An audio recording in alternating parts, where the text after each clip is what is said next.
Assalamualaikum warahmatullahi wabarakatuh. Perkenalkan, nama saya Haikal Ashraf, NIM 23 13 40 169 dari jurusan Bimbingan Konseling Islam kelas 3E.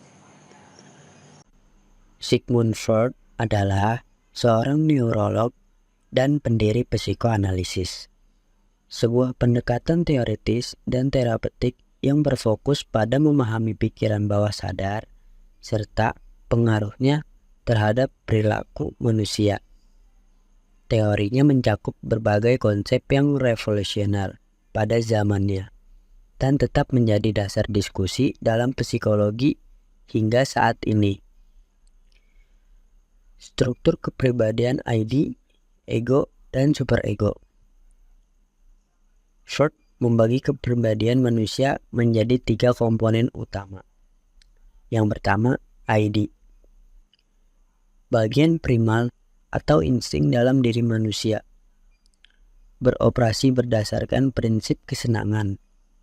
Mencari kepuasan instan tanpa mempertimbangkan konsekuensi.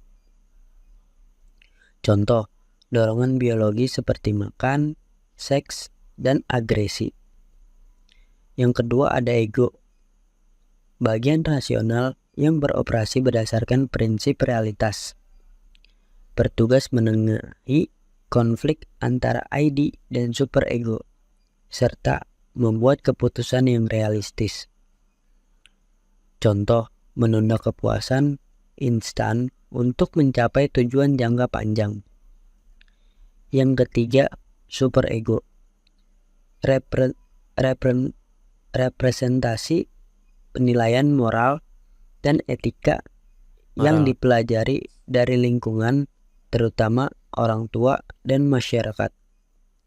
Pengontrol dorongan ID dengan memberikan rasa bersalah atau malu.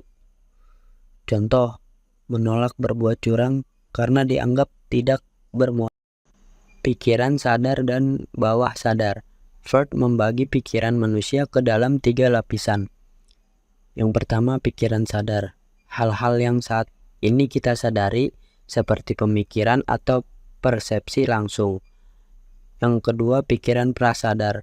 Informasi yang tidak langsung kita sadari tetapi dapat dengan mudah diakses, seperti memori. Dan yang ketiga, pikiran bawah sadar. Bagian terbesar yang berisi dorongan, keinginan, dan kenangan yang ditekan biasanya karena tidak dapat diterima secara sosial. Pikiran bawah sadar ini memengaruhi perilaku tanpa disadari.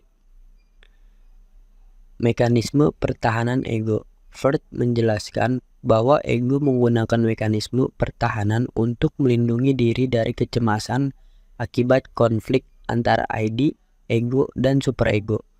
Beberapa mekanisme tersebut adalah: yang pertama, represi, menekan kenangan atau dorongan ke alam bawah sadar. Yang kedua, proyeksi, mengalihkan emosi atau keinginan yang tidak diterima kepada orang lain. Yang ketiga, rasionalisme, membuat alasan logis untuk menutupi perilaku yang tidak diterima. Dan yang terakhir, sublimasi, mengalihkan energi negatif ke aktivitas positif. Terapi psikoanalisis.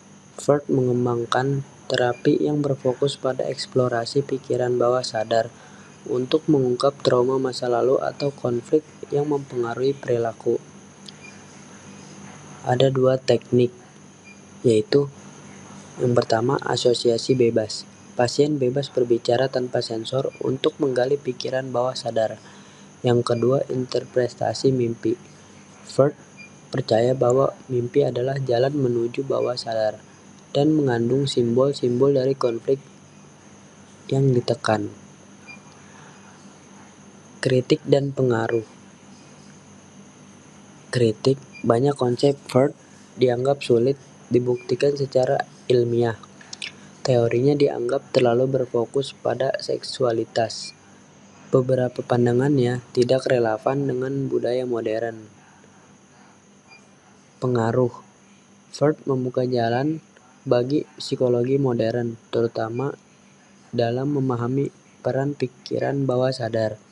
Konsep-konsep tetap menjadi dasar diskusi dalam psikologi, filsafat, dan seni.